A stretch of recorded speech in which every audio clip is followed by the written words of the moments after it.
Men chorvaga qiziqishim uchta sababi bor. Birinchisi, bunda baraka bor.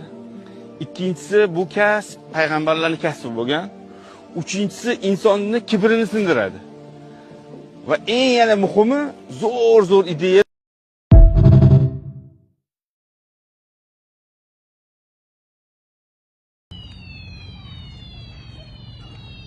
Bunaqa do'stlar, bugun qishloq qanchada? 2026-yil 25-aprel kuni biz Toshkent shahriga keldik. Bu 4 yigit negizi bu jo'nagoy yigitlar emas, bular Arashanchilar.